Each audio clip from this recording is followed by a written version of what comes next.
പ്രശ്നമുണ്ട്. പക്ഷേ രാഹുലിൻ്റെ അമ്മ അനുഭവിച്ചു, രാഹുലിൻ്റെ സഹോദരി അനുഭവിച്ചു, ബാക്കിയുള്ളവർ അനുഭവിച്ച വേദനകളെന്ന് പറഞ്ഞാൽ വല്ലാത്തൊരു വേദനയാണ്. ഇറങ്ങിക്കഴിഞ്ഞാൽ ഞങ്ങൾ അപ്പം തന്നെ അവരോട് പറയും, പറ്റില്ല എന്ന് പറയും, നിങ്ങൾ പഠിക്കാൻ പോകണം, ഇനി ഒരു പുതിയൊരാളും ഒരു തെരുവിലും ഉണ്ടാവില്ല.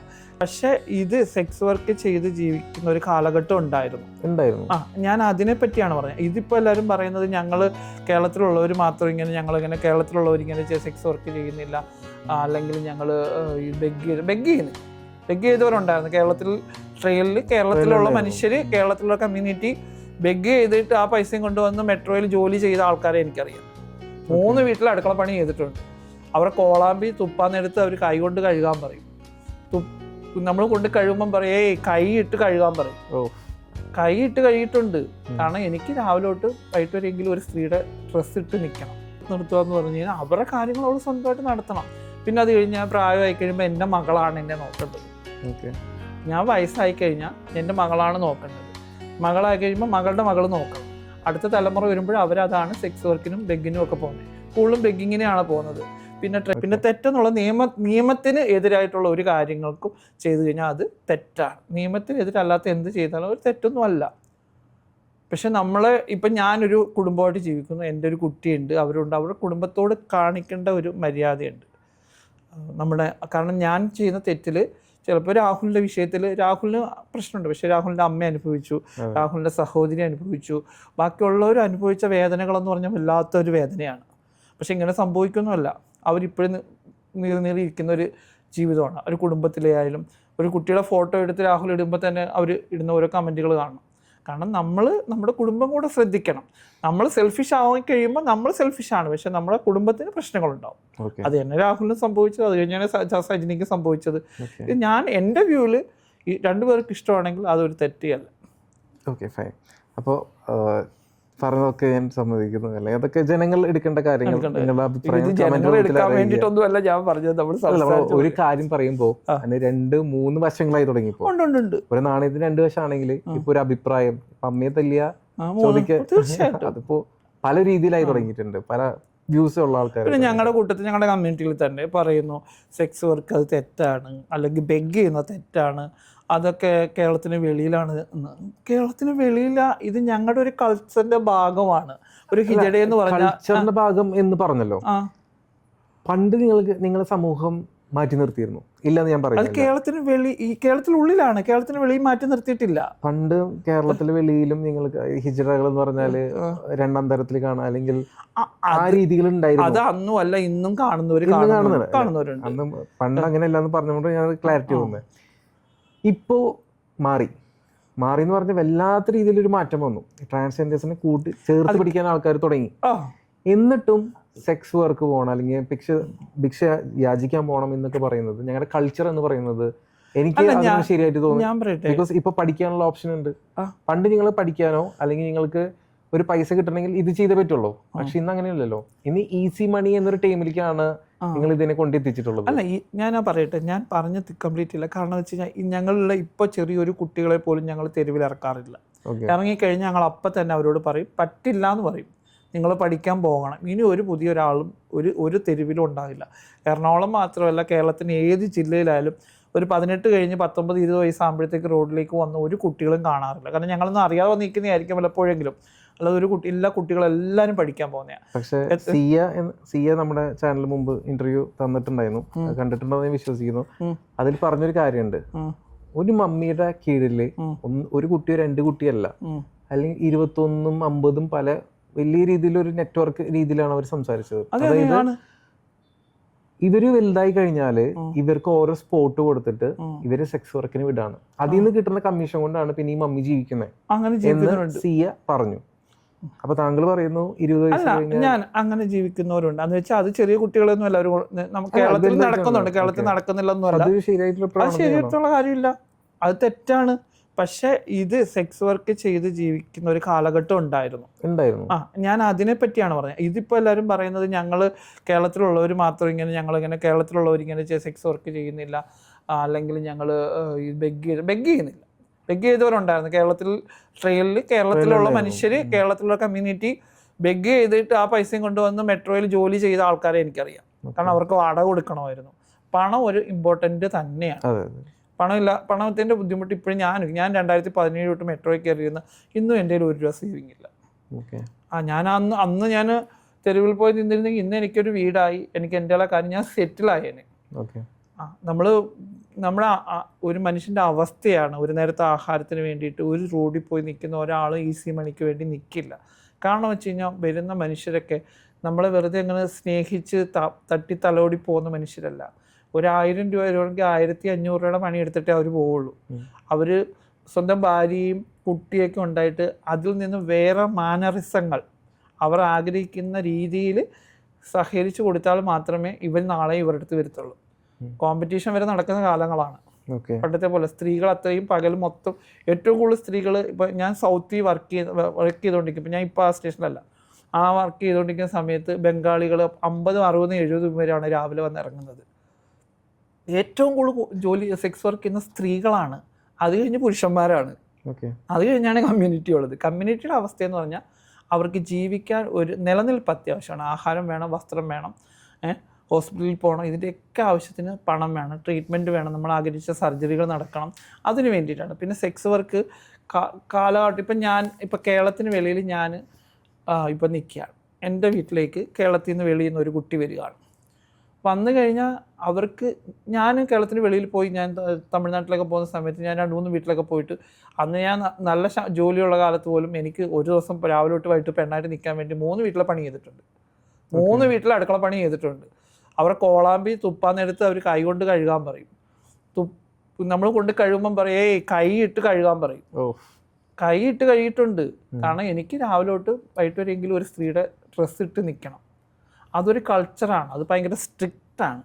അതിനകത്ത് ഇപ്പം ഞാൻ അവിടെ നിന്ന് കഴിഞ്ഞാൽ അവർക്ക് താമസിക്കാൻ ഇടം വേണം. ഞാൻ ഇവിടുന്ന് അവിടേക്ക് പോവുക. അവിടെ വരുമ്പോൾ ഞാൻ വാടക കൊടുത്ത് താമസിക്കുന്നതാണ്. അവിടെ വാടക കൊടുക്കണം, ആഹാരം വേണം, ഇതിനൊക്കെ വേണ്ടിയിട്ട് പിന്നെ സർജറികൾ നടത്തണം, ഇതിനൊക്കെ വേണ്ടിയിട്ട് പൈസ വേണം. അത് ഞാനൊരിക്കലും കൊടുക്കില്ല. അല്ലെങ്കിൽ അത്രയും സെറ്റിൽഡ് ആയിരിക്കണം. ഒരു കമ്മ്യൂണിറ്റിയെ ചേർത്ത് നിർത്തുക എന്ന് പറഞ്ഞു കഴിഞ്ഞാൽ അവരുടെ കാര്യങ്ങൾ അവൾ സ്വന്തമായിട്ട് നടത്തണം. പിന്നെ അത് കഴിഞ്ഞ് ഞാൻ പ്രായമായി കഴിയുമ്പോൾ എൻ്റെ മകളാണ് എന്നെ നോക്കേണ്ടത്. ഞാൻ വയസ്സായി കഴിഞ്ഞാൽ എൻ്റെ മകളാണ് നോക്കേണ്ടത്. മകളായി കഴിയുമ്പോൾ മകളുടെ മകൾ നോക്കണം.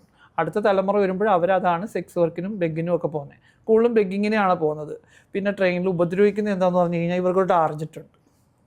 ഒരു ദിവസം 2000 രൂപ കിട്ടിക്കഴിഞ്ഞാൽ പിറ്റേ ദിവസം 1500 കൊണ്ട് കിടന്ന് അടിക്കും. കൾച്ചറൽ അടിക്കുക തന്നെ ചെയ്യും. കാരണം ഇത് അവർക്ക് കൊടുക്കും, ആ കൊച്ചിന് വേണം, ഫുഡിനും താമസത്തിനും വേണം, പിന്നെ അവർ അമ്മയ്ക്ക് ഗുരുവിന് കൊടുക്കണം, ഗുരുവിന് കൊടുക്കണം. ഇത് ചേർത്ത് വെച്ചാണ് ഇവർ മുന്നോട്ട് പോകുന്നത്. അതൊരു കൾച്ചറിൻ്റെ ഭാഗമായിട്ട് അത് അന്ന് നിലനിന്ന് പോയിരുന്നൊരു സിസ്റ്റമാണ്. ഇപ്പോൾ എല്ലാവരും കുക്കിങ്ങിന് പോകുന്നുണ്ട്. കേരളത്തിന് വെളിയിൽ അവർ ഷമീലിന് പോകുന്നുണ്ട്, ഇപ്പോൾ ഡ്രൈവറായിട്ട് പോകുന്നുണ്ട്, തമിഴ്നാട്ടിൽ ഡ്രൈവറായിട്ട് പോകുന്നുണ്ട്, ഡോക്ടറായിട്ട് പോകുന്നുണ്ട്. ഇത് നടന്നിരുന്ന കാലമാണ്. ഇപ്പോൾ ആഡംബരത്തിന് ഞാൻ എൻ്റെ ഫസ്റ്റ് ട്രെയിനിങ് ബോംബെയിലായിരുന്നു. ബോംബെയിൽ അവിടെ ഹോട്ടലുകൾ, ബോംബെ പഠിക്കുന്ന പെൺകുട്ടികൾ അവിടെ കോൾ ഗേൾ അയച്ചിട്ട് അവർക്ക് നല്ല ഡ്രസ്സ് ഇടാനും നല്ല ഇതിനും വേണ്ടിയിട്ട് അവർ വരുമായിരുന്നു. അങ്ങനത്തെ ഉള്ള കാലഘട്ടം നിന്ന് ഞാൻ അതൊക്കെ കണ്ടു വന്ന ഒരാളായതുകൊണ്ട് മാത്രമേ എൻ്റെ കണ്ണിൽ മുമ്പിൽ നടക്കുന്ന കാര്യങ്ങളായതുകൊണ്ടാണ് ഞാനിത് ഇങ്ങനെയൊക്കെ ഉണ്ട്. ഇപ്പോഴും നടക്കുന്നുണ്ട്.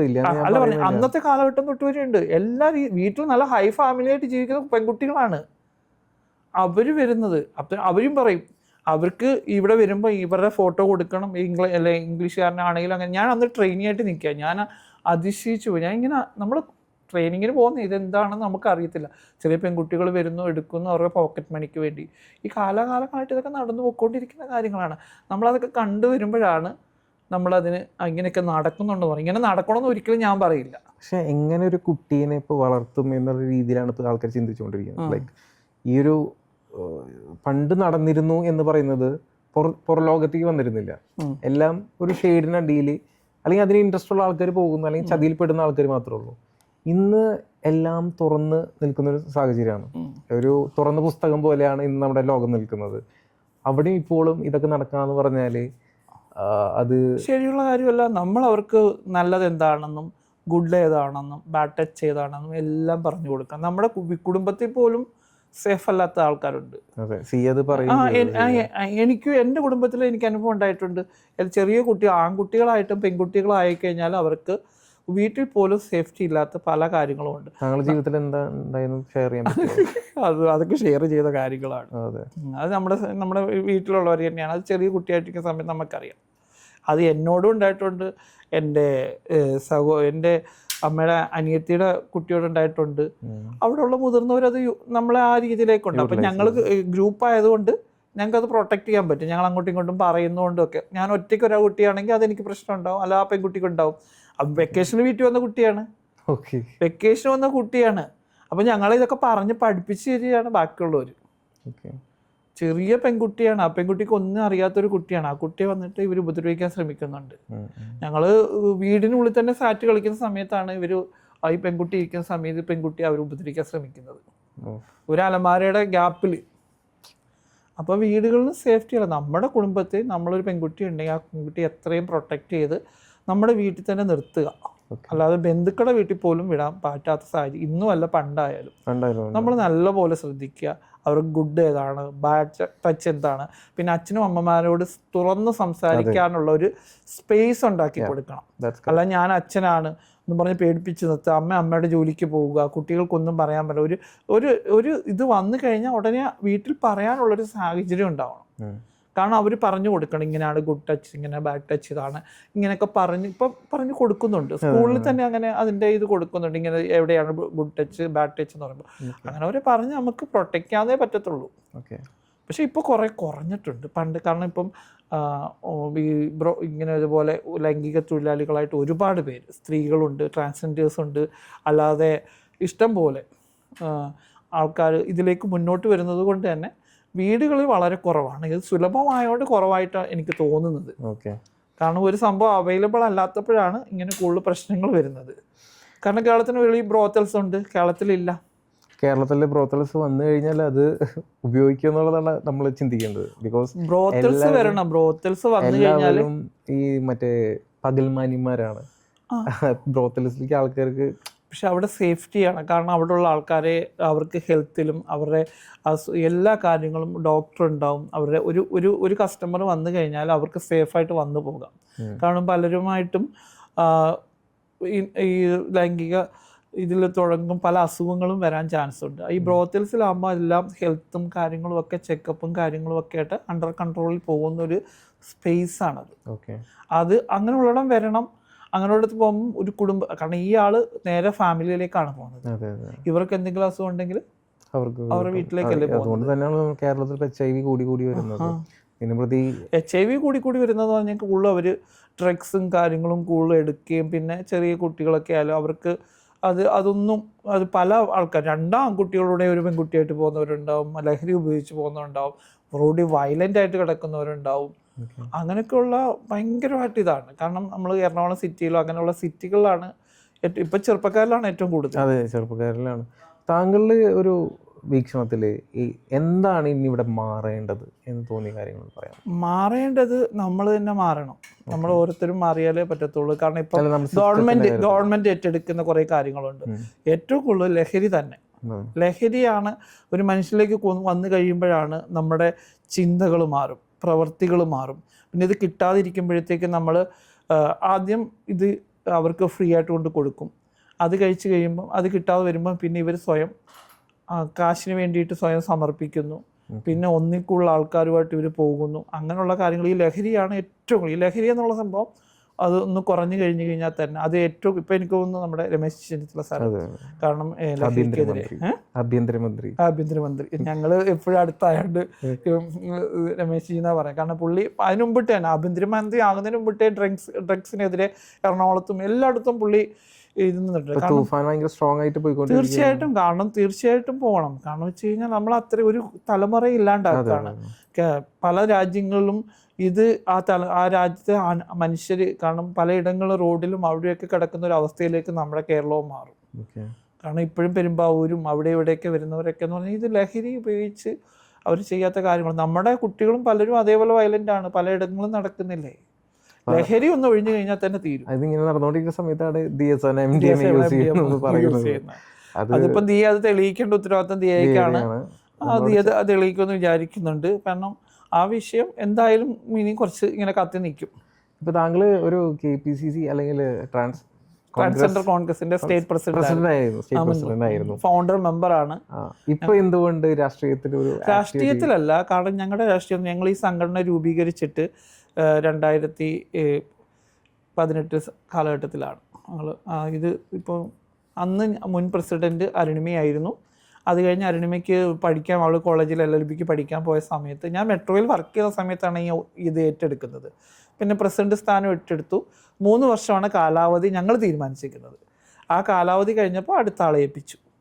അപ്പം ഞങ്ങളുടെ സംഘടനയിലെ ഏറ്റവും സ്ഥാനം സ്റ്റേറ്റ് പ്രസിഡന്റ് എന്നാണ്.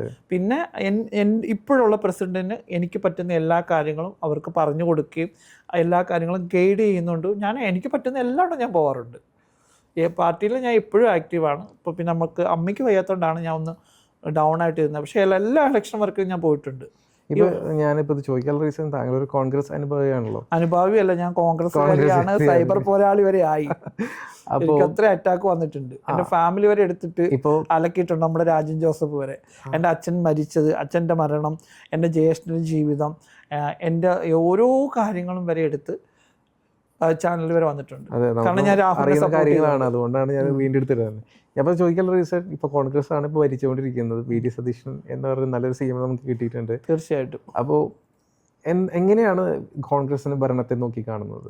വളരെ സന്തോഷം തോന്നുന്നു. കാരണം പണ്ടൊക്കെ നമുക്കൊരു 5 വർഷം കോൺഗ്രസ് ആണെങ്കിൽ 5 വർഷം കമ്മ്യൂണിസ്റ്റ് അങ്ങനെ മാറിക്കൊണ്ടിരുന്നതായിരുന്നു. ഇപ്പോൾ ഒരു 10 വർഷം കൊണ്ട് ഇടതുപക്ഷമാണ്. കാരണം ഞങ്ങളെ സംബന്ധിച്ച് ഈ 10 വർഷവും സർക്കാർ ഞങ്ങൾക്ക് ഒരുപാട് നല്ല കാര്യങ്ങൾ ചെയ്തിട്ടുണ്ട്. പക്ഷെ എന്നെ സംബന്ധിച്ച് വളരെ മോശമാണ്. കാരണം ഞാൻ കൊച്ചി മെട്രോയിൽ വർക്ക് ചെയ്ത് ഞങ്ങൾ 30 പേരായിരുന്നു. ഞങ്ങൾക്കൊരു ഷെൽട്ടർ ശരിയാക്കി തന്നിട്ടില്ല. കാരണം ഗവൺമെൻറ്റിൻ്റെ ഒരുപാട് സ്ഥാപനങ്ങൾ ഇവിടെ പൂട്ടിക്കിടന്നിട്ടുണ്ടായിരുന്നു. ഞങ്ങൾ ഈ പുള്ളിക്ക് എതിരെ പുള്ളിയോട് ഞങ്ങൾ നിവേദനം കൊടുത്തിട്ടുണ്ടായിരുന്നു. കാരണം ഞങ്ങൾ പിണറായി വിജയന് കൊടുത്തിട്ടുണ്ട്. കാരണം ഞാൻ ഇപ്പം അങ്ങനെ പറഞ്ഞു, ഞാൻ ഭയങ്കര റെസ്പെക്ട് ചെയ്യുന്ന ഒരു വ്യക്തിയാണ്. കാരണം ഒരാളെ പലരും തെരുവിൽ നിന്ന മനുഷ്യരാണ്. അവരെ എല്ലാം മീഡിയ ഫെയിം ആക്കി. ഇപ്പം ഞാനും മീഡിയ ഫെയിമാണ്. ഇപ്പം എനിക്ക് ഇന്നൊരു പൈസ ഇല്ലെങ്കിൽ എനിക്ക് നാളെ എവിടെയെങ്കിലും ഒരു തെരുവിൽ പോയി നിൽക്കണമെങ്കിൽ രാഗരഞ്ജിനിയാണ് നിൽക്കുന്നതെന്ന് പറയും. പറയില്ലേ? തീർച്ചയായിട്ടും. എനിക്ക് ആവശ്യമുണ്ട്, ഞാൻ ഇന്നല്ല നാളെയാണ് പോകണമെങ്കിൽ പോകും. കാരണം പൈസയുടെ ബുദ്ധിമുട്ട് നല്ലപോലെ അനുഭവിച്ച വ്യക്തിയാണ്. പക്ഷെ അങ്ങനെയുള്ള വ്യക്തികളെ അവരതേപോലെ അവർക്ക് ഒരു ഷെൽട്ടർ കൊടുക്കണമായിരുന്നു. എൻ്റെ സുഹൃത്ത് ഫൈസും മറൈൻ ഡ്രൈവിൽ കിടന്ന്, അവരുടെ വീട് തൃശ്ശൂരാണ്, മറൈൻ ഡ്രൈവിൽ കിടന്ന് ഒരാഴ്ചയോളം കിടന്നിട്ടാണ് ഈ ജോലി കയറിയത്. മാക്സിമം പിടിച്ചു നിൽക്കാൻ നോക്കുന്നവരെല്ലാം പിടിച്ചു നിന്നാണ്. അവർക്കൊരു ഷെൽട്ടർ കൊടുക്കാതെ, കാരണം മീഡിയ മൊത്തം ഫേമസ് ആക്കി, ഞങ്ങളെ ഓരോരുത്തരെയും ഫേമസ് ആക്കി, ഞങ്ങളുടെ ജീവിതം ഇല്ലാണ്ടാക്കി എന്ന് പറയാം. അല്ലെങ്കിൽ ഒന്ന് ഞങ്ങൾക്ക് ജോലി മാത്രം കിട്ടിയിട്ട് കാര്യമില്ല. ഒരു എറണാകുളത്തൊരു വീട് കിട്ടണമെങ്കിൽ 10,000 രൂപ കിട്ടണം. ഞങ്ങൾ 9,000 രൂപയ്ക്ക് സാലറി കയറിയ ഒരാളാണ്. പിന്നെ ഞാനിപ്പം ഇത്രയും ഈ 7-8 വർഷം നിന്നതെന്ന് പറഞ്ഞാൽ ഞങ്ങളെപ്പോൾ ഉള്ളവർക്ക് കുറേ ഉത്തരവാദിത്വമുണ്ട്. ഇവർക്ക് ജോലി എടുത്താൽ ഇവർ ജോലി ചെയ്യത്തില്ല, ഇവർ നാളെ തെരുവിലേക്ക് ഇറങ്ങിപ്പോൾ അവിടെ വരുമാനം ഉള്ളതുകൊണ്ട് പോകും എന്ന് പറയുന്നിടത്ത് ആണിനും പെണ്ണിനും അല്ല, കഴിവുള്ളവർക്ക് ജോലി ചെയ്ത് കാണിക്കണം എന്നുള്ളത് ഞങ്ങളുടെ വരും തലമുറയ്ക്കൊരു മാതൃകയായി കാണിക്കണമെന്ന്. ഞാൻ അവിടെ ഒരു വർക്ക് ചെയ്യുമ്പോൾ ഒരാൾ വരുമ്പോൾ ഇവർ ജോലി ചെയ്യുന്നവരാണ്, ഇത്രയും വർഷം ജോലി ചെയ്യുമ്പോൾ മറ്റൊരാൾക്ക് ജോലി കൊടുക്കാനുള്ള ഒരു ഇതുണ്ട്. അങ്ങനെ പലരും ഇപ്പോൾ ജോലി ചെയ്യുന്നവരുണ്ട്. പ്രൈവറ്റ് സെക്ടറിലും ഒക്കെ MNCയിലും ഒക്കെ വർക്ക് ചെയ്യുന്നവരുണ്ട്, HP-യിൽ വർക്ക് ചെയ്യുന്നവരുണ്ട്. അപ്പം ഞാൻ വർക്ക് ചെയ്യുമ്പോൾ എൻ്റെ കൂടെ ഉള്ളവർക്കും ജോലി ചെയ്യണമെന്ന് ആഗ്രഹമുണ്ട്. പലരും ചോദിക്കാറുണ്ട്. അപ്പം ഞാൻ പറയും, നിങ്ങൾ വന്നിട്ട് കാര്യമില്ല, കാരണം അക്കോമഡേഷനേ ഇല്ല. കാരണം നമുക്ക് ആ അക്കോമഡേഷൻ അഡ്ജസ്റ്റ് ചെയ്ത് പോകാൻ പറ്റുന്നതുകൊണ്ട് കുഴപ്പം. എനിക്ക് എൻ്റെ സർജറി കഴിഞ്ഞിട്ടാണ് ഞാൻ ആ മെട്രോയിൽ കയറിയത്. ഒരു ശരാശരി ട്രാൻസ്ജെൻഡറിന് ജീവിക്കാൻ പ്രതിമാസം എത്ര രൂപ വേണ്ടി വരും? പ്രതിമാസം ഇപ്പം ഞാൻ പറയാം, ഇപ്പം ഞാൻ താമസിക്കുന്നത് 8,000 രൂപ കൊടുത്ത് താമസിക്കുന്നത്, 8,000 രൂപ. പിന്നെ ഞങ്ങൾക്ക് ഈ ഹോർമോണിൻ്റെ വേരിയേഷൻ വെച്ച് ബോഡി ഭയങ്കര ഹീറ്റാവും. പണ്ട് നമുക്ക് അറിയത്തില്ലായിരുന്നു. അന്ന് ഞങ്ങൾ ട്രീറ്റ്മെൻറ്റൊക്കെ കേരളത്തിന് വെളിയിൽ ഡോക്ടർമാരോടൊന്നും ചോദിക്കാതൊക്കെ കുറേ ട്രീറ്റ്മെൻറ്റ് എടുത്തിട്ടുണ്ട്. അന്ന് ഞങ്ങൾ ഫേസ്ബുക്കിലൊക്കെ ഇടുമ്പോൾ കുറേ ഈ റപ്പുമാരൊക്കെ ഞങ്ങളെ കോൺടാക്റ്റാണ്. അവർ പറയും ഇങ്ങനെ ചെയ്ത് കഴിഞ്ഞാൽ നിങ്ങൾക്ക് ഇങ്ങനെ വരും എന്നൊക്കെ പറഞ്ഞ് ഞങ്ങൾ കുറേ മെഡിസിൻസ് എടുത്തിട്ടുള്ളതാണ്. അത് കഴിഞ്ഞിപ്പോൾ ഹോർമോൺ എടുക്കുമ്പോൾ ബോഡി ഭയങ്കര ഹീറ്റായിരിക്കും. ഹീറ്റാകുമ്പോൾ നമുക്ക് നിൽക്കാൻ പറ്റില്ല, കാരണം AC ഇല്ലാതെ പറ്റത്തില്ല അവർക്ക് നമുക്ക് പിന്നെ AC ഇല്ലാതെ ജീവിക്കുന്നവരുണ്ട്. അപ്പോൾ ഒരു AC-ക്ക് AC-യുടെ കറണ്ട് എന്തായാലും ഒരു 2,000-3,000 രൂപയോ. ഇപ്പോൾ ഞാൻ വെച്ചിട്ട് 6-7 വർഷമായി. കാരണം എനിക്കതില്ലാതെ പറ്റില്ല. പെട്ടെന്ന് ബോഡി ഹീറ്റായി കഴിയുമ്പോൾ നമുക്ക് ഭയങ്കര പ്രശ്നമാവും. അപ്പോൾ നമ്മുടെ മൈൻഡ് കൂളായിട്ട് മുന്നോട്ട് പോകണമെങ്കിൽ ഹോർമോൺ എടുക്കാതിരുന്നാൽ പോലും നമ്മുടെ ബോഡി പെട്ടെന്ന് ഹീറ്റാവും. ഇപ്പോൾ അതൊക്കെ മാറി. ഇപ്പോൾ കുറേ നാളുകൊണ്ട് ഞാൻ ഹോർമോൺ എടുക്കാത്തതുകൊണ്ട്. അപ്പോൾ അതിനൊരു എന്തായാലും ഒരു 3,000 ആയി കഴിയുമ്പോൾ എത്രയായി? 11,000 രൂപ. പിന്നെ ഇന്ന് ഞാൻ കടയിൽ പോയിട്ട് മീൻ മേടിച്ചപ്പോൾ 350 രൂപ മീനായി. ഞാൻ മല്ലിപ്പൊടി മേടിച്ചു, മുളക് പൊടി മേടിച്ചു, ഇതെല്ലാം കൂടെ മേടിച്ചു കഴിഞ്ഞപ്പോഴത്തേക്ക് 1,000 രൂപ തീർന്നു. നമ്മുടെ ആഹാരത്തിന് വേണ്ടിയിട്ട് മേടിച്ചത്. ഇപ്പോൾ 2 ദിവസത്തേക്ക് 2-3 ദിവസത്തേക്ക് ഉണ്ടാവും. ഒരാൾക്ക് എറണാകുളത്ത് ജീവിക്കണമെങ്കിൽ ഒരു 30,000-40,000 ഇല്ലാതെ പറ്റത്തില്ല. എന്ന് വെച്ചാൽ നമുക്ക് ഇപ്പോൾ ഞാൻ KSRTC യാത്ര ചെയ്യുന്ന ഒരാളാണ്. ഞാൻ എപ്പോഴും KSRTCയിൽ യാത്ര ചെയ്യും. കാരണം ഇവിടുന്ന് ഞാൻ അവിടുന്ന് വരാപ്പോഴാണെങ്കിൽ എനിക്ക് എറണാകുളം വരെ പോകണമെങ്കിൽ ഞാനിവിടെ ജെട്ടിയിൽ വരെയുള്ള ബസ്സിൽ കയറിയാണ് പോകുന്നത്. കാരണം എനിക്ക് 450-500 രൂപ കൊടുക്കാൻ എനിക്ക് നമ്മളത് ചുരുക്കുന്നുണ്ട്. പിന്നെ എനിക്കതിൽ പോകാനുള്ള കോൺഫിഡൻസ് ഉണ്ട്. പണ്ട് തൊട്ടേ ഞാൻ എല്ലാ ബസ്സിലും തിരക്കുള്ള ബസ്സിലൊക്കെ കയറി ഇറങ്ങുമായിരുന്നു. അങ്ങനെ യാത്ര എനിക്ക് ആൾക്കാർ എന്നെ കമൻറ്റ് ചെയ്താലും എടുത്താലും ഒന്നും എനിക്കൊരു പ്രശ്നമില്ല. പാർട്ടിയുടെ അഗൻസ്റ്റ് എനിക്ക് എന്തൊക്കെ കമൻറ്റുകളാണ് വരുന്നത് എനിക്കതൊരു പ്രശ്നം. ഇതൊക്കെ നമ്മൾ കേട്ടതാണ്. അപ്പോൾ അങ്ങനെ ചുരുങ്ങി ജീവിച്ചു കഴിഞ്ഞാൽ ഒരു 13, ഒരു 10 രൂപ 25 രൂപ വേണ്ടി വരും ഒരു ട്രാൻസ്ജെൻഡറിന്. പിന്നെ ഡ്രസ്സ് ഇടുന്നു, മേക്കപ്പ് ചെയ്യുന്നവരുണ്ട്, പിന്നെ ഫംഗ്ഷന് പോകുന്നവരുണ്ട്. ഇങ്ങനെയൊക്കെ പോകുമ്പോഴത്തേക്കും ഭയങ്കര ഇതായിരിക്കും. നമ്മുടെ ജീവിത രീതിയാണ്. 5,000 രൂപയ്ക്കും ജീവിക്കുന്നവരുണ്ട്, 10,000 പേർക്ക് ഇരിക്കുന്നത്. ഞങ്ങൾക്ക് ഷെൽട്ടർ ഇല്ലാത്തതുകൊണ്ടാണ് പ്രശ്നം. ഒരു ഷെൽട്ടർ ഇപ്പോൾ ഈ UDF സർക്കാർ വന്നതില്ല, ഞങ്ങളുടെ ഇതിലുണ്ടല്ലോ. ഞങ്ങൾക്ക് ഷെൽട്ടറും ആരോഗ്യ ഇൻഷുറൻസും PSC റിസർവേഷനും ഞങ്ങളത് പറഞ്ഞിട്ടുണ്ട്. അതുണ്ട്. അപ്പോൾ അതിൽ നിങ്ങൾ ഹാപ്പിയാണ് തീർച്ചയായിട്ടും. പക്ഷേ ഇതേ സെൻട്രൽ ഗവൺമെന്റ് ഉണ്ട്. സെൻട്രൽ ഗവൺമെന്റ് സ്വയം ഐഡന്റിഫിക്കേഷൻ, സെൽഫ് ഡിക്ലറേഷൻ എടുത്തു കളഞ്ഞു. അതിനോട് എങ്ങനെ നിങ്ങൾ നോക്കി കാണും? ഞാൻ പറയട്ടെ, ഇതിനകത്ത് ഫേക്കായിട്ടുള്ള കുറേ പേരുണ്ട്, ഫേക്ക് അല്ലാത്തവരും ഉണ്ട്. ഇപ്പം നമുക്ക് അവരെ പ്രതിരോധിക്കാനൊന്നും പറ്റത്തില്ല. കാരണം ഇത് യൂസ് ചെയ്യുന്ന പലരും ഉണ്ട്. ഇപ്പം കുടുംബം നോക്കുന്നവരുണ്ട്, രാത്രിയിൽ സാരി എടുത്ത് വന്ന് നിൽക്കുന്ന പലരും ഉണ്ട്. പക്ഷേ ഇവിടെ ഇപ്പം അങ്ങനെയൊന്നുമില്ല. ഞങ്ങളൊക്കെ എതിർക്കുന്നവരുണ്ട്. പലയിടങ്ങളിലും പോയി നിന്ന് നമുക്കറിയാൻ പറ്റത്തില്ല. പിന്നെ അത് മിസ്യൂസ് ചെയ്യുന്നവരുണ്ട്. എന്തെങ്കിലും ഒരു ക്രൈം വന്നു കഴിഞ്ഞാൽ പ്രശ്നം ഉണ്ടാവും. പിന്നെ അതിനുണ്ട് ID കാർഡ് കമ്പൽസറി ആക്കിയിട്ടുണ്ട്. പിന്നെ ഞങ്ങളെ കൂട്ടത്തിൽ ഇപ്പോൾ വേറൊരാളെ കണ്ടു കഴിഞ്ഞാൽ ഞങ്ങൾ ചോദ്യം ചെയ്യും. കേരളത്തിൽ അങ്ങേയറ്റം ഇങ്ങേറ്റം വരെയുള്ള ആളെ എനിക്കറിയാം. ഒരാളെ കണ്ടു കഴിഞ്ഞാൽ ഞങ്ങൾ ചോദിക്കും. കേരളത്തിന് വെളിയിൽ കളിച്ചതിൻ്റെ ഭാഗമായിട്ട് അവരുടെ സമുദായത്തിൽ അല്ലെങ്കിൽ ചോദിക്കും, നീ ആരുടെ മകളാണ്, നീ ഏത് മാവട്ടത്തിലുള്ളതാണ്. എനിക്ക് ഓരോ മാവട്ടമുണ്ട്. ഇന്ന മാവട്ടത്തിൽ ഇന്ന ആളുടെ മോളാന്ന് പറയും. ഇവർക്ക് ഡൗട്ട് ഉണ്ടെങ്കിൽ അപ്പോൾ അവർ ഫോൺ ചെയ്ത് ചോദിക്കും. പക്ഷെ കേരളത്തിൽ അങ്ങനെ നമുക്ക് വേറൊരാളുടെ സഞ്ചാര സ്വാതന്ത്ര്യത്തിൽ കയറി ചോദ്യം ചെയ്യാൻ പറ്റാത്തൊരു നാടാണ്. നമ്മൾ അവരെന്തിനാണ് നീ രാത്രി ഇറങ്ങി നടക്കുന്നതെന്ന് ചോദിക്കാൻ പറ്റത്തില്ല. അവരൊരു കേസ് കൊടുത്തു കഴിഞ്ഞാൽ എൻ്റെ ഇഷ്ടമാണ്, സഞ്ചാര സ്വാതന്ത്ര്യമാണ്, ഏത് ഡ്രസ്സ് ഇടാനുള്ള സ്വാതന്ത്ര്യമുള്ളതുണ്ട്. അങ്ങനെയൊക്കെ ഉള്ളത് കൊണ്ട്. പക്ഷെ പണ്ട് ഇങ്ങനെയുള്ളത് കൊണ്ടാണ് ഞങ്ങളൊക്കെ ഐഡൻറ്റിറ്റി തെളിയിച്ച് മുന്നോട്ട് വന്നത്. പക്ഷെ ഈ സെൽഫ് ഡിക്ലറേഷൻ എന്ന് പറഞ്ഞ സംഭവം, അത് ഡിക്ലെയർ ചെയ്യുമ്പം എല്ലാ ഡോക്യുമെൻറ്റിലും എല്ലാ കാര്യങ്ങളിലും നമ്മളത് മാറ്റണം. ഇപ്പോൾ ആധാർ കാർഡിലായാലും പാൻ കാർഡിലായാലും ഈ ട്രാൻസ്ജെൻഡർ ID കാർഡ് മാത്രം എടുത്തിട്ട് ബാക്കിയെല്ലാം മെയിലും മറ്റേതിലും ഇരിക്കുന്നതാണ് എനിക്ക് പ്രശ്നം. ആ സെൽഫ് ഡിക്ലെയർ ചെയ്യുമ്പോൾ അവരുടെ എല്ലാ ഡോക്യുമെൻറ്റും ട്രാൻസ്ജെൻഡറായി മാറ്റിക്കഴിഞ്ഞാൽ പ്രശ്നമില്ല. എൻ്റെ സംശയം മാത്രമല്ല, ഇതിനു മുമ്പ് നമ്മുടെ ചാനലിൽ മാലിക പണിക്കർ വന്ന് പറഞ്ഞൊരു കാര്യം കൂടിയാണ്. ഒരു പുരുഷൻ, താങ്കളൊരു പുരുഷനായിരുന്നു, ആ പുരുഷൻ ഒരു സ്ത്രീ ആയിട്ട് മാറും. പിന്നീട് എന്തിനാണ് ട്രാൻസ്ജെൻഡർ എന്ന് പറയണം? അതൊരു സ്ത്രീ അല്ലേ എന്നൊരു ചോദ്യം ഒരുപാട് പേര് ചോദിക്കുന്നുണ്ട്. അപ്പം അതിനെ പറ്റി താങ്കൾ എന്താണ് പറയുന്നത്? ഞാൻ ഇപ്പോൾ ഒരു സ്ത്രീയാണ്. ഇപ്പം ഞാൻ എൻ്റെ ഡോക്യുമെൻറ്റ്സും കാര്യങ്ങളും ഒക്കെ സ്ത്രീയാണ്. ഞാൻ താമസിക്കുന്നവരോട് ഞാൻ പറഞ്ഞിട്ടില്ല. അവരുടെ ആധാർ കാർഡ് കണ്ടു, ഞങ്ങൾക്ക് വീട് തന്നു. ഞാൻ അവരോട് ട്രാൻസ്ജെൻഡർ ആണെന്നൊന്നും പറയാൻ പോയിട്ടില്ല. ചിലപ്പോൾ വീട് കിട്ടാതെ പോകും. പക്ഷേ എല്ലാ ട്രാൻസ്ജെൻഡേഴ്സും നല്ല രീതിയിൽ ജീവിക്കുന്നവരുണ്ട്, അല്ലാത്തവരുണ്ട്. അപ്പോൾ ഈ ട്രാൻസ്ജെൻഡർ എന്ന് പറഞ്ഞാൽ നമുക്ക് ഇപ്പോൾ വീടില്ല എന്ന് പറഞ്ഞു, നമുക്ക് സർജറി കഴിഞ്ഞ് കഴിഞ്ഞാൽ ഒരുപാട് പ്രശ്നങ്ങളുള്ളവരുണ്ട്. ഇപ്പോൾ എനിക്ക് ഒരു 50 വയസ്സ് ആയുസുണ്ടെങ്കിൽ ഞാൻ സർജറി ഇപ്പോൾ 25 വയസ്സ് ചെയ്ത് കഴിഞ്ഞാൽ എനിക്ക് പിന്നെ 50 വയസ്സ് വരെ ഒന്നും ആയുസ് ഉണ്ടാവില്ല. നമ്മുടെ ജീവിതത്തിൻ്റെ പകുതി പോവുകയാണ്. നമുക്ക് ബോഡി ചെക്കപ്പ്, ആരോഗ്യ ഇൻഷുറൻസ് ഒക്കെ കിട്ടണമെങ്കിൽ, സ്പെഷ്യൽ കെയർ കിട്ടണമെങ്കിൽ ട്രാൻസ്ജെൻഡർ ഈ ഒരു സമൂഹം ട്രാൻസ്ജെൻഡർ ഉണ്ട്. ഒരിക്കലും ഞാൻ സ്ത്രീ ആവില്ല. എങ്ങനെയാണ് സ്ത്രീ ആവുന്നത്? എൻ്റെ മനസ്സിൽ ഞാൻ സ്ത്രീയാണ്. ഞാൻ എൻ്റെ കണ്ണാടിയിൽ പോകുമ്പോഴും, ഞാൻ എൻ്റെ കൂടെ എൻ്റെ കുടുംബത്തിനോട് പോകുമ്പോഴും എടുക്കുമ്പോഴും ഞാൻ സ്ത്രീയാണ്.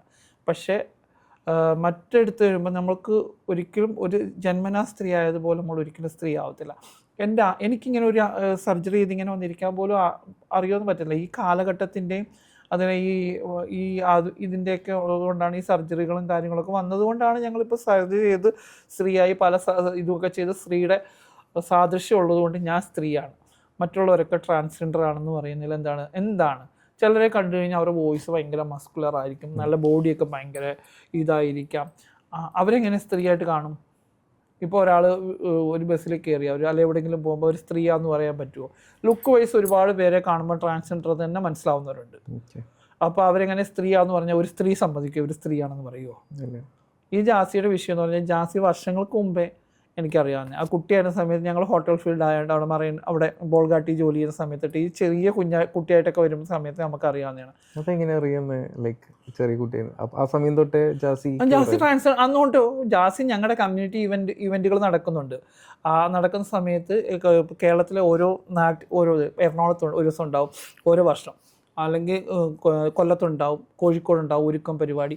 അതിലൊക്കെ ഞങ്ങളെല്ലാം ഒത്തുകൂടുന്ന ഒരു സ്ഥലമുണ്ട്. ഏൻഹാണി ആരോഹി, ഞാൻ, അതുപോലെ അന്ന് ഞങ്ങൾ സതേന്നാണ് വിളിച്ചത്. ജാസി ഒരു ട്രാൻസ് അല്ലായിരുന്നല്ലോ, ഒരു ഗേ അല്ലായിരുന്നു? അല്ലല്ല, അത് ഞാൻ പറയട്ടെ, ഞങ്ങളൊക്കെ ഗേ ആയി കഴിഞ്ഞിട്ടൊക്കെയാണ് ട്രാൻസ്ജെൻഡർ ആവുന്നത്. അല്ലാതെ നേരെ ജനിക്കുമ്പോഴേ നമ്മൾ ട്രാൻസ്ജെൻഡർ ഒന്നും ആവത്തില്ല. ഗേ ഒരു പുരുഷനോട് നമുക്ക് താല്പര്യം തോന്നുന്നുണ്ട്. ഈ ഒരു ഐഡന്റിറ്റി വന്നിട്ട് കുറച്ച് നാളെ ആയിട്ടുള്ളൂ. അതിനുമ്പൊട്ടൊക്കെ ഞങ്ങളൊക്കെ ഗേ ആയിട്ട് തന്നെ ജീവിച്ച ആൾക്കാരാണ്. പല ആൾക്കാരും പറയുന്നത് ഇതാണ്, ഞാൻ ജനിച്ചപ്പോഴേ സ്ത്രീയാന്ന് പറയുന്നവരുണ്ടാവും. ഞാൻ ജനിച്ചപ്പോഴേ ഒരു പുരുഷനോട് താല്പര്യം തോന്നി സെക്സ് ചെയ്യുമ്പോൾ ഒരു ഗേ സെക്സ് തന്നെയാണ്. അത് കഴിഞ്ഞ ശേഷം നമുക്ക് സ്ത്രീയായിട്ട് സർജറി ചെയ്യാനും സ്ത്രീയായിട്ട് ജീവിക്കാനും ഒരു സാഹചര്യം പോകുമ്പോൾ നമ്മൾ ട്രാൻസ്ജെൻഡറിലേക്ക് പോകുന്നു. നമ്മളിലേക്ക് മാറ്റം പറയുകയാണ്. ഇതിനകത്ത് സെക്സിൽ ആദ്യം ഒരു പുരുഷന് ഒരു സ്ത്രീയെ കിട്ടാതെ വരുമ്പം ഒരു പുരുഷനോട് സെക്സ് ചെയ്യുന്നവരുണ്ട്. അതിനകത്ത് ടോപ്പും ബോട്ടവും എന്ന് പറയും. ഇങ്ങനെ അത് കണ്ടിന്യൂ ആയിട്ട് വരുമ്പം ഈ മുകളിൽ ഇരുന്ന് സെക്സ് ചെയ്തുകൊണ്ടിരുന്ന ആൾക്ക് പിന്നെ പുതുതായിട്ടൊരു പാർട്ട്ണർ വരുമ്പോൾ അയാളെ കാണുമ്പോൾ അട്രാക്ഷൻ പോകുമ്പം അവർ തിരിയും. അവർ ബോട്ടം ആവും, മറ്റേ ആൾ ടോപ്പ് ആവും. ഈ ബോട്ടമാണ് ടോപ്പായി മാറുന്നത്. മനസ്സിലായോ? ഇത് ഈ സെക്സിലുള്ള പ്രശ്നമാണിത്. ഒരു പുരുഷനും സ്ത്രീയും ചെയ്യുന്ന സെക്സിൽ അങ്ങനെ ഒരിക്കലും വരില്ല. ഇതിനകത്ത് ബോട്ടമായിട്ട് ആള് ടോപ്പായിട്ടുള്ളവർ പിന്നെ ബോട്ടമായി മാറും. അങ്ങനെ വന്നു ഇതിനകത്ത് ടോപ്പും ബോട്ടും, ഇതിനകത്ത് ആണും പെണ്ണും ഉണ്ട്. ഒരു ഗേ സെക്സിൽ ആണായിട്ട് പെർഫോം ചെയ്യുന്നവരുണ്ട്, പെണ്ണായിട്ട് പെർഫോം ചെയ്യുന്നവരുണ്ട്. അപ്പൊ ഉണ്ട്, അങ്ങനെ തന്നെ ഉണ്ട്. ഇതിനകത്ത് തന്നെ ഇപ്പം ഒരു സ്ത്രീ അവരുടെ ഭർത്താവിനോട് സ്ത്രീയായിട്ട് പെർഫോം ചെയ്യും, മറ്റൊരു സ്ത്രീയോട് ചെന്നിട്ട് ഇവർ പുരുഷനായിട്ട് പെർഫോം ചെയ്യും. ഇതുപോലെ പുരുഷനും ഉണ്ട്, സ്വന്തം ഭാര്യയുടെ മുമ്പിൽ പുരുഷനായിട്ടും മറ്റൊരു പുരുഷന്റെ മുമ്പിൽ ആള് സ്ത്രീയായിട്ട് പെർഫോം ചെയ്യും. ഇങ്ങനെയുള്ള കാര്യങ്ങൾ ഇങ്ങനെയൊക്കെ ഉണ്ട്. അത് ബൈസെക്ഷൽസ് ആയിട്ടുള്ള ആൾക്കാരാണ്. രണ്ട് ഇതിലും ആ സ്ത്രീയോടും പുരുഷനോടും സെക്സ് ചെയ്യുന്നവർ അങ്ങനെയുള്ളതുണ്ട്. അപ്പോൾ അത് കഴിഞ്ഞിട്ടാണ് ഞങ്ങളൊക്കെ ഗേ ആയിട്ട് നടന്ന് ഞങ്ങൾ ഇങ്ങനെ കണ്ണെഴുതി ഇങ്ങനെയൊക്കെ നടന്നു കഴിഞ്ഞിട്ട് ഇങ്ങനൊരു സാഹചര്യം വന്നപ്പോഴാണ് ട്രാൻസ്ജെൻഡർ ആയത്. അല്ല, പിന്നെ ജാസിക്ക് പ്രശ്നം എന്ന് പറഞ്ഞാൽ പിന്നെ ഈ മലപ്പുറം സൈഡിൽ ഒരുപാട് സുഹൃത്തുക്കളുണ്ടായിരുന്നു ഞങ്ങൾക്ക്. അതുപോലെ കോട്ടയം സൈഡിലും ഇതേപോലെ ഗേ ആയിട്ടും ഇങ്ങനെയൊക്കെ നടന്ന് കുറേപ്പോഴും ഇങ്ങനെ പരിപാടികളൊക്കെ സ്ത്രീവേഷമൊക്കെ നടത്തി നല്ല സുന്ദരിയാണ്. പിന്നെ അവർ കുറച്ച് കഴിഞ്ഞപ്പോൾ അവർ കല്യാണം കഴിച്ച് പോയവരുണ്ട്, കല്യാണം കഴിച്ച് കുട്ടിയായിട്ട് ജീവിക്കുന്നവരൊക്കെ ഉണ്ട്. പക്ഷെ അവർ ട്രാൻസ്ജെൻഡർ അല്ലെന്ന് പറയുമ്പോൾ അവർ മനസ്സിലാതെ അങ്ങനെയാണ്, അവരങ്ങനെ ജീവിക്കുകയാണ്, സാഹചര്യം കൊണ്ട് ജീവിക്കുന്നതാണ്. അങ്ങനെ എൻ്റെ കുറേ സുഹൃത്തുക്കൾ കല്യാണം കഴിച്ച് പോയിട്ടുണ്ട്. പിന്നെ ജാസിയുടെ സിറ്റുവേഷൻ അങ്ങനെയാണ്, മുസ്ലിം സമുദായത്തിൽപ്പെടുന്ന ഒരാളാണ് കല്യാണം കഴിക്കുന്നത്. പിന്നെ ആഷി കട്ടയ്ക്ക് നിൽക്കുന്നു, അവർ രണ്ടും മുസ്ലിംസാണ്. ആദ്യം എന്തായാലും ഗൾഫിൽ ഒരിക്കലും ഒരു പെണ്ണും ഒരു ട്രാൻസ്ജെൻഡറും ഒരു പുരുഷനുമായിട്ട് ജീവിക്കാൻ പറ്റത്തില്ല. അപ്പോൾ അവർ മെയിലായിട്ടാണ് സോഷ്യൽ മീഡിയയിൽ ആക്റ്റീവായിട്ട് വന്നത്. ഇപ്പോഴും പറയുന്നത് ജാസിക്ക് താഴെ ഇതാണ്, മുകളിൽ മാത്രമേ ഉള്ളൂ. ഒരു ട്രാൻസ്ജെൻഡർ എന്ന് പറഞ്ഞാൽ സർജറി ചെയ്യണമെന്നല്ല. അങ്ങനെ സർജറിയുടെ ഈ ഒരു ഇഷ്യൂവിലാണ് അനന്യ മരിച്ചു പോയത്.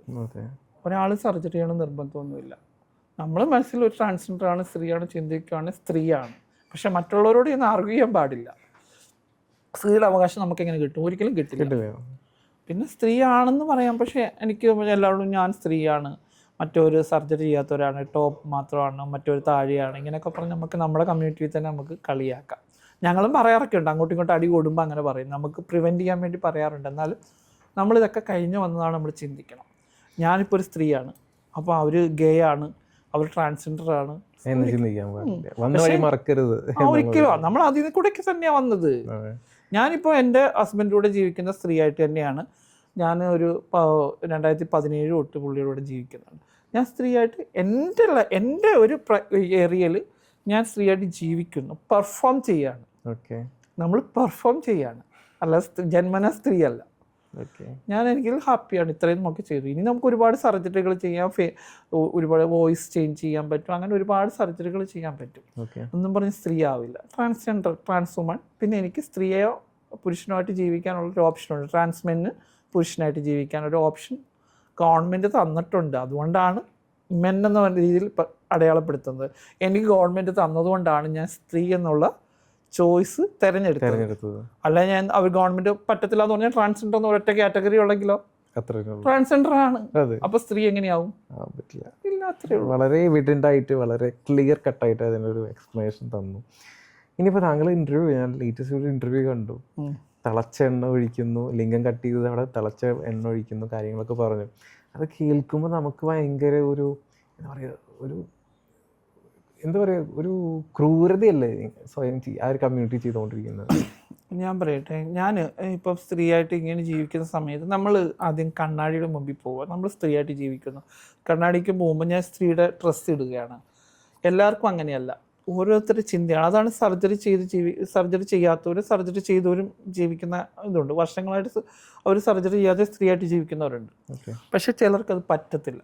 എനിക്ക് എൻ്റെ കണ്ണാടി മുമ്പിൽ പോകുമ്പം എനിക്ക് ഒരു ഉപയോഗമില്ലാത്തൊരു സംഭവം അവിടെ ഇരിക്കുകയാണ്. ആ സംഭവം എനിക്ക് വേണ്ട. നമുക്കൊരു നമ്മുടെ കയ്യിൽ ക്യാൻസർ വന്നു, നമ്മളത് മുറിച്ച് കളയത്തില്ലേ? അതേപോലെ തന്നെ ഉള്ളൂ. കാരണം അന്നത്തെ കാലഘട്ടത്തിൽ അങ്ങനെ ആയിരുന്നു. ഒരു ദിവസമെങ്കിലും എനിക്ക് സ്ത്രീ ഈ ഒരു അവയവം വേണ്ട. പിന്നെ നാളെ തൊട്ട് അത് ഓരോരുത്തർ ഈ ഒരു സമൂഹം തന്നെയാണ് ഇങ്ങനെ ചാന്തുപെട്ട് അങ്ങനെ ഇങ്ങനെയൊക്കെ പറയുന്നതാണല്ല. ഇപ്പം ജാസി എല്ലാവരും ട്രോൾ ചെയ്തുകൊണ്ടിരിക്കുന്നത് സർജറി ചെയ്തിട്ടില്ല എന്ന്. നാളെ ജാസി പോയി സർജറി ചെയ്ത് കഴിഞ്ഞാൽ എല്ലാവരുടെയും സാഹചര്യം പോലെയല്ല. ജാസിക്ക് ചിലപ്പോൾ അത് ഉൾക്കൊള്ളാൻ പറ്റിയില്ലെങ്കിൽ നാളെ ആ കുട്ടി ട്രോമയിലേക്ക് പോയി പിന്നെ സൂയിസൈഡിലേക്ക് പോയി കഴിഞ്ഞാൽ പിന്നെ ഒരു പുരുഷൻ, നമ്മൾ ട്രാൻസ്ജെൻഡർ ആയിട്ടിരിക്കുന്ന ആൾ, ആ ഒരു സെക്ഷുവാലിറ്റി അല്ല സർജറി ചെയ്ത് കഴിയുമ്പോൾ ഉണ്ടാകുന്ന സെക്സ്. ഒരു പുരുഷന് ഒരു സ്ത്രീക്ക് ഉണ്ടാവുന്നതിനേക്കാളും പിന്നെ ആ ചിലർക്ക് ഫീലിംഗേ ഉണ്ടാകാറില്ല. നമുക്ക് സെക്സ് ഇല്ലെങ്കിൽ പിന്നെ ജീവിതം ഇല്ല. അപ്പം എനിക്കത് പ്രയോജനം ഇല്ലാത്തതുകൊണ്ട് നമ്മൾ സർജറി ചെയ്ത് കളഞ്ഞു. ചിലപ്പോൾ എനിക്കതിൽ ഉൾക്കൊണ്ട് ഞാൻ മുന്നോട്ട് പോകുന്നു, എനിക്ക് ഫീലിങ്സ് ഉണ്ടാവും. ഫീലിങ്സ് ഇല്ലാത്ത ആൾക്കാരാണെങ്കിൽ പിന്നെ ഒരു പാവയായിട്ട് ഇങ്ങനെ ജീവിച്ചിട്ട് കാര്യമില്ലല്ലോ. അപ്പോൾ ആ ഒരു ഇതിൽ ചിലപ്പോൾ എല്ലാവരുടെയും സർജറിയിൽ അങ്ങനെ വരണമെന്നില്ല. അപ്പോൾ ചിലർക്കത് വർഷങ്ങളായിട്ട് ട്രോമയിൽ ജീവിക്കുന്നവരുണ്ടാവും. ചിലർ ആ സൂയിസൈഡിലേക്ക് പോകുന്നുണ്ട്. എൻ്റെ ജീവിതം ഇനിയില്ല, വെറും ഇങ്ങനെ ഇപ്പം സെക്സ് ചെയ്യുന്നുണ്ട്, പക്ഷെ നമുക്കൊരു ഫീലിംഗ് ഇല്ല. അങ്ങനെ അതിനെന്ത് ആവശ്യം എന്താ? അത് ചിലപ്പോൾ ജാസിക്ക് ഇപ്പോൾ ഇതിൽ ഓക്കെ ആയിരിക്കാം. ഇപ്പം നാളെ സർജറി ചെയ്ത് കഴിയുമ്പം ജാസി എല്ലാം പെണ്ണായി എല്ലാം കഴിഞ്ഞ് ജാസിക്ക് ആ ഒരു സെക്ഷുവാലിറ്റിയും കൂടെ ഉൾക്കൊള്ളാൻ പറ്റത്തില്ലെങ്കിൽ എന്ത് ചെയ്യും? ഈ പറയുന്നവർക്ക് പറ്റുമോ? നാട്ടുകാർക്ക് വേണ്ടി പോയി ജാസി സർജറി ചെയ്തു. അങ്ങനെ ഒരാളോട് സർജറി ചെയ്ത പെണ്ണാവൂ? സർജറി ചെയ്യാതെ എന്തിന് സ്ത്രീ വേഷം കിട്ടണമെന്നാണ് ആൾക്കാർ ചോദിക്കുന്നത്. അല്ല, നമുക്ക് നമ്മുടെ ഇഷ്ടം അനുസരിച്ച് ജീവിക്കാനുള്ള ഒരു സ്വാതന്ത്ര്യമുണ്ട്. ട്രാൻസ്ജെൻഡർ ID കാർഡ് എടുത്തിട്ടുണ്ട്, ഒരു സർക്കാർ നിയമമാണ്. ഇത് കാലഘട്ടങ്ങൾക്ക് മുമ്പേ ഇത് കേരളത്തിലല്ല, പലരും കേരളത്തിന് വെളിയിൽ മീശയും താടിയും വെച്ച് സാരി ഉടുത്ത് ബെഗ് ചെയ്യുന്ന ആൾക്കാരെ കണ്ടിട്ടുണ്ടോ? നിങ്ങൾ കണ്ടിട്ടുണ്ടോ? ഉണ്ട്. പിന്നെ ജോഗപ്പ എന്ന് പറയുന്ന ആൾക്കാർ ഭാര്യയും കുട്ടികളുമായിട്ട് ഈ പെണ്ണുങ്ങളുടെ ഡ്രസ്സ് ഇട്ട് സാരിയും താടി മീശയും വെച്ച് ജീവിക്കുന്നവരുണ്ട്. ഒരു വലിയൊരാൾ അയാൾ സാരി മാത്രമേ ഉടുക്കത്തുള്ളൂ. ജാസി പറയുന്നത് ഞാനൊരു ട്രാൻസ്ജെൻഡർ എന്ന് പറയുന്നു. ഏത് ഡ്രസ്സ് ഇടാനുള്ളത്? ഇപ്പോൾ സ്ത്രീകൾ പാൻറ്റും ജീൻസും ഇട്ടുകൊണ്ട് പോകുന്ന അവർ പുരുഷന്മാരാവുമോ? ഒരു സ്ത്രീ ഭയങ്കരമായിട്ട് ഇങ്ങനെ മസിൽ പിടിച്ചു പോകുമ്പോൾ എന്താ, അവൾ വല്ല തൻ്റെടിയാന്നേ പറയത്തുള്ളൂ. അവൾ ആണാന്ന് പറയുമോ? ജാസി നമ്മുടെ വസ്ത്രധാരണം ഓരോരുത്തർ ഇഷ്ടമാണ്, അത് സർക്കാർ അനുവദിച്ചതാണ്. അതുകൊണ്ടാണ് ഇപ്പോൾ 2014 ശേഷമാണ് എല്ലാവരും സെൽഫ് ഡിക്ലറേഷനും നമുക്ക് ഏത് വസ്ത്രം ധരിക്കാമെന്നുള്ള ഒരു റൈറ്റ്സ് ജാസിക്കുണ്ട്. ജാസി ട്രാൻസ്ജെൻഡർ ID കാർഡ് എടുത്തിട്ടുണ്ട്. അപ്പോൾ ജാസിക്ക് അത് ആര് ചോദിച്ചിട്ടും കാര്യമില്ല, അത് ജാസിയുടെ റൈറ്റ്സ് ആണ്. അത് നിയമം അനുവദിച്ചു കൊടുക്കുന്നതാണ്. നിയമം അനുവദിച്ചു കൊടുക്കുന്നതിൽ ഇപ്പോൾ ഒരാൾക്ക് പോയി നീ എന്തിനാ ജാസിയോട് ഒരാളോടും പോയി ചോദിക്കാൻ പറ്റത്തില്ല. ജാസി നീ സാരി എടുത്തെന്താന്ന് പറഞ്ഞ് ജാസി ഒന്ന് പ്രശ്നം ഉണ്ടാക്കി നോക്കിയേ, ആ പ്രശ്നം ഉണ്ടാക്കുന്ന ആൾക്ക് പേരിലായിരിക്കും കേസ് വരുന്നത്. അപ്പോൾ പിന്നെ ചോദിക്കാൻ പറ്റുമോ? നിയമം അനുവദിച്ചു കൊടുത്തോണ്ടാണ്, എനിക്ക് ഈ നിയമം അനുവദിച്ചു കൊടുത്തോണ്ടാണ് ഞാൻ ഇട്ട് കിടക്കുന്നത്. അല്ലെങ്കിൽ ഞാൻ ഇടരുന്നില്ല, ഞാൻ വേറെ നാട്ടിൽ പോയി ജീവിക്കും. ചില ആൾക്കാർ ഇപ്പോൾ CID ഇന്റർവ്യൂവിന്റെ തൊട്ട് താഴെ ഒരു കമന്റ് വന്നതാണ്, എന്നെയാണ് തെറിവിളിച്ചിട്ടുള്ളത്. എന്നിട്ട് പിന്നെ പുള്ളി പറയുന്നത് ദൈവം അല്ലെങ്കിൽ പടച്ചവൻ മനുഷ്യരെ ഉണ്ടാക്കിയിടുന്നത് ആണും പെണ്ണും മാത്രമാണ്, ഇവരൊന്നും ലോകത്ത് എക്സിസ്റ്റ് ചെയ്യേണ്ട ഒരേയല്ല എന്ന രീതിയിൽ ചില ആൾക്കാർ ഇപ്പോഴും കണ്ടുകൊണ്ടിരിക്കുന്നു. ഞാൻ പറയില്ല, ആ പടച്ചോൻ തന്നെ ചെയ്തൊരു തെറ്റാണ്. ആ പടച്ചോൻ ചെയ്തിട്ടുണ്ട്. പ്രായപൂർത്തിയാത്ത കുട്ടിയെ കല്യാണം കഴിച്ച ആളാണ് ആ പടച്ചോൻ. അപ്പൊ പിന്നെ ആ പടച്ചോനെ പറ്റി പറയാൻ ഇവർക്ക് റൈറ്റ്സ് ഒന്നുമില്ല. കാരണം ഒരു പെൺകുട്ടി, പ്രായപൂർത്തിയാകാത്ത പെൺകുട്ടിയെ ഒരു വിവാഹം കഴിച്ച് ജീവിച്ച ആൾക്കാർ പിന്നെ അവരുടെ എല്ലാം നല്ലതാണെന്നും പറയാൻ പറ്റത്തില്ല.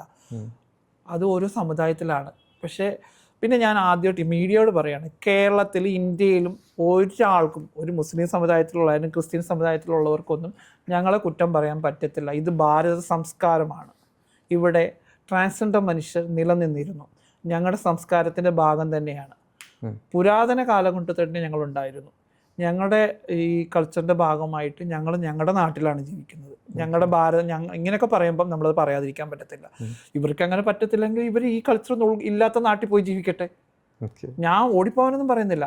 ഒരു നാട്ടിൽ നമ്മളിപ്പോൾ മനുഷ്യനെ, നമ്മൾ എല്ലാവരെയും ഒരേപോലെ കാണുന്ന ഒരു സെക്കുലർ കൺട്രിയിൽ ജീവിക്കുമ്പോൾ അത് ഉൾക്കൊള്ളാൻ പറ്റും. അവരെ പോലെ നമുക്ക് ജീവിക്കണമെന്ന് പറഞ്ഞാൽ നടക്കത്തില്ല. നടക്കുമോ? ഇല്ല, നടക്കില്ല. പിന്നെ സിഎയുടെയും സഹദിൻ്റെയും, കാരണം ഇങ്ങനെ ഒരുപാട് പേർക്ക് ഇങ്ങനെ ജീവിക്കാം.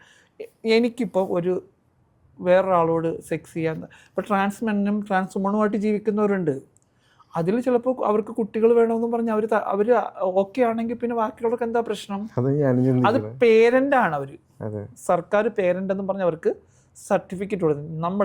നിങ്ങളൊരു പുരുഷനാണ് അല്ലേ, നിങ്ങൾ ജനിച്ച് കഴിയുമ്പോൾ നിങ്ങളൊരു പുരുഷനായിട്ട് നിങ്ങൾ ഐഡൻറ്റിഫൈ ചെയ്യുന്നു. നിങ്ങൾ പുരുഷനായിട്ട് പെർഫോം ചെയ്താൽ മാത്രമേ നിങ്ങൾ പുരുഷനാവത്തുള്ളൂ. ഒരു സ്ത്രീയായിട്ട് ജനിച്ചിട്ട് അവൾ സ്ത്രീയാണെന്ന് പെർഫോം ചെയ്യണം. അവിടെയാണ് പുരുഷനും സ്ത്രീയും വരുന്നത്. അല്ലാതെ പടച്ചോൻ പുരുഷനായിട്ട് ജനിപ്പിച്ചു, അല്ല പുരുഷനായിട്ട് ജീവിക്കുക, അല്ല സ്ത്രീയായിട്ട് ജനിച്ച് സ്ത്രീയായിട്ട് അവരുടെ പെർഫോമൻസ് ആണ്. നല്ല കാര്യങ്ങളാണ്. പടച്ചോനെയും ദൈവത്തെയൊക്കെ വിശ്വസിച്ച് അങ്ങനെയുള്ള കുറേ കാര്യങ്ങൾ നല്ലത് തന്നെയാണ്. അതിൽ നമ്മൾ തെറ്റുകളിലേക്കോ മറ്റേതിലേക്കോ ഒന്നും പോകാതിരിക്കുന്നുണ്ട്. മറ്റുള്ളവരുടെ ജീവിതത്തിൽ കയറിയിട്ട് ആർക്കും ഒന്നും പറയാനുള്ളതല്ല. നമ്മുടെ ഒരു നിയമ സംവിധാനത്തിൽ ഇപ്പം ശബരിമല വരെ സ്ത്രീയെ പ്രവേശിപ്പിച്ച ഒരു നാടാണ് അല്ലേ. ചെയ്യാൻ പാടില്ലായിരുന്നു എന്നൊക്കെയാണ് ആൾക്കാർ പറയുന്നത്. തീർച്ചയായിട്ടും അത് പാടില്ലായിരുന്നു. അപ്പോൾ അതേപോലെ തന്നെ അതെന്താ ഇപ്പോൾ ഈ ഭാരതത്തിൻ്റെ സംസ്കാരത്തിൽ അതെല്ലാം ഞാൻ പറയട്ടെ, ഞാനിപ്പം പറയുമ്പോൾ ഞാനൊരു കോൺഗ്രസ്സുകാരിയാണ്. പക്ഷെ എൻ്റെ മതത്തിൽ ഭയങ്കര വിശ്വസിക്കുന്ന ഒരാളാണ്. ഞാൻ കുംഭമേളയ്ക്ക് പോയ ഒരാളാണ്. എന്നോട് ചോദിച്ചത് പോകരുതെന്ന് പറഞ്ഞു. എൻ്റെ സുഹൃത്തുക്കൾ തന്നെ ഞങ്ങളുടെ കമ്മിറ്റിയിലുള്ളവർ, ഇടതുപക്ഷത്തിലുള്ളവർ വന്നില്ല, വരണമെന്ന് ആഗ്രഹമുണ്ട്. അപ്പോൾ അവരുടെ പാർട്ടിയുടെ നയത്തിൽ വരാൻ പറ്റത്തില്ല. അതേപോലെ തന്നെയാണ്. അപ്പോൾ അങ്ങനെയൊക്കെ ഉണ്ട്. അത് ഓരോത്തിനും ഒരു ആചാരമുണ്ട്. ആചാരം ലംഘിക്കാൻ പാടില്ല എന്നുള്ളതാണ്. എന്തിനാണ്? ഒരിടത്ത് അങ്ങനെയാണ്, അവിടെ സ്ത്രീകൾ പോകണ്ടെന്നല്ലല്ലോ പറയുന്നത്. ഇത്ര ഒരു ഏജ് ലിമിറ്റ് ആണ് കൊടുത്തേക്കുന്നത്. ആചാരം ഉണ്ടാക്കിയത് മനുഷ്യൻ തന്നെയാണ്. അപ്പൊ എല്ലാത്തിലും മാറ്റണം. ഞാൻ പറഞ്ഞതാണ്. അല്ല, ഞാൻ പറയുന്നത് ഓക്കെ. ഇപ്പൊ ശബരിമല സ്ത്രീയെ ഇപ്പൊ പറയുന്ന പോലെ തന്നെ ഇപ്പൊ പറയുന്നിടത്ത് ബാങ്ക് വിളിക്കുന്നുണ്ട്, സ്ത്രീകളെ കൊണ്ട് ബാങ്ക് വിളിപ്പിക്കും. പള്ളിയിൽ ഇങ്ങനെ അച്ഛന്മാരുണ്ടാവണം, സ്ത്രീകളുണ്ടാവണം, എല്ലാ മതത്തിലും ഉണ്ടാവണം. ഒരു മതത്തിൽ മാത്രം മാറ്റണം എന്ന് പറഞ്ഞാൽ അതിനോട് നമ്മൾ യോജിക്കുന്നു. ഞാൻ ഒരിക്കലും പറഞ്ഞിട്ടില്ല. അപ്പൊ അതായത് ഈ ഒരു മതത്തിൽ മാത്രമേ ഇങ്ങനെ പ്രശ്നങ്ങൾ വരുന്നുള്ളൂ. കാരണം നമ്മളെ ഈ ഭാരതത്തിലുള്ളവർ എല്ലാത്തിനെയും ഉൾക്കൊണ്ടുള്ള ശീലമാണ്. പിന്നെ നമ്മുടെ വിശ്വാസമാണ്. ഞാൻ പിന്നെ ഓവറായിട്ട് വിശ്വാസിയൊന്നും അല്ല. പിന്നെ നമ്മൾ സാഹചര്യമാണ്, നമ്മൾ വിശ്വസിച്ച് പോകേണ്ടടുത്ത് നമ്മൾ ദൈവത്തെ വിളിക്കണോ ദൈവത്തെ തന്നെ വിളിച്ചിട്ടുണ്ട്. അപ്പോൾ നമ്മൾ ഒരുപാട് കാര്യങ്ങൾ ചർച്ച ചെയ്ത് നല്ലത് മാത്രം എടുക്കട്ടെ. ഒരുപാട് നോർമലി സംസാരിച്ചത് കേട്ടോ, ഇന്റർവ്യൂ ആയിട്ട് സംസാരിച്ചത്. എനിക്ക് ഇന്റർവ്യൂവിൽ അങ്ങനെ ഇരിക്കാൻ എനിക്ക് അറിയില്ല. ഞാനിതൊരു ഇന്റർവ്യൂ എന്ന രീതിയിൽ ഇതുവരെ ചെയ്തിട്ടില്ല. നമ്മളൊരു ഫ്രണ്ട്ലി ടോക്ക്, ഓരോരുത്തരുടെ ഉള്ളിലുള്ള കാര്യങ്ങൾ ജനങ്ങൾക്ക് എത്തിക്കുക. നല്ലത് ജനങ്ങൾ എടുക്കട്ടെ, മോശമായിട്ടുള്ള കാര്യങ്ങൾ ജനങ്ങൾ കമന്റ് രൂപത്തിൽ അറിയിക്കട്ടെ. പിന്നെ ജനങ്ങളോട് പറയാനുള്ളത്, കാരണം ഞാൻ കേരളത്തിലല്ല, ഞാൻ 8ാം ക്ലാസ്സിന് ശേഷം ഞാൻ കേരളത്തിന് വെളിയിൽ പോയി പഠിച്ചതാണ്. ഞാൻ ദെറാദൂണിൽ പഠിച്ച് ഞാൻ വളർന്നത് ഡൽഹിയിലാണ്. പിന്നെ കുറേ കാലത്തിന് ശേഷമാണ് ഞാൻ കേരളത്തിലേക്ക് വന്നത്. ഞാൻ അവിടെ ജീവിച്ചത് കൊണ്ടും നമ്മൾ പല സ്ഥലങ്ങളിൽ പോകുമ്പോൾ അവിടുത്തെ ഇത് കാണുമ്പോൾ എൻ്റെ ഒരു ചിന്തയാണ് ഞാൻ പറഞ്ഞത്. അതേപോലെ ആകണമെന്നോ എടുക്കണമെന്നോ ഒന്നും പറയില്ല. കുടുംബപരമായി ജീവിക്കുന്ന, കുടുംബ ചിട്ടയിൽ ജീവിക്കുന്നവരൊക്കെ ആ രീതിയിൽ ജീവിക്കട്ടെ. ഓരോരുത്തരുടെ ഇഷ്ടമാണ്. മറ്റുള്ളവരെ ദ്രോഹിക്കാതിരിക്കുക, ഓരോരുത്തരുടെ ഇഷ്ടം അനുസരിച്ച് ജീവിക്കുക. പിന്നെ എല്ലാവരും സേഫായിട്ടിരിക്കുക. ഇപ്പോഴത്തെ കാലം എങ്ങനെയാണ്. അപ്പോൾ എനിക്ക് ഇത്രേ പറയാനുള്ളൂ. നിങ്ങളെല്ലാവരും സേഫായിട്ടിരിക്കുക. ഓരോരുത്തർക്കും ഓരോ ചിന്താഗതികളാണ്, ഓരോരുത്തരും ഓരോ മനുഷ്യന്മാരാണ്. അപ്പോൾ എല്ലാവരും ഒരു കുടക്കീഴിൽ വരണം എന്ന ആശയമുള്ളതാണ് ഞാൻ. അത് എന്തെങ്കിലും നടക്കട്ടെ എന്ന് ഞാൻ വിശ്വസിക്കുന്നു.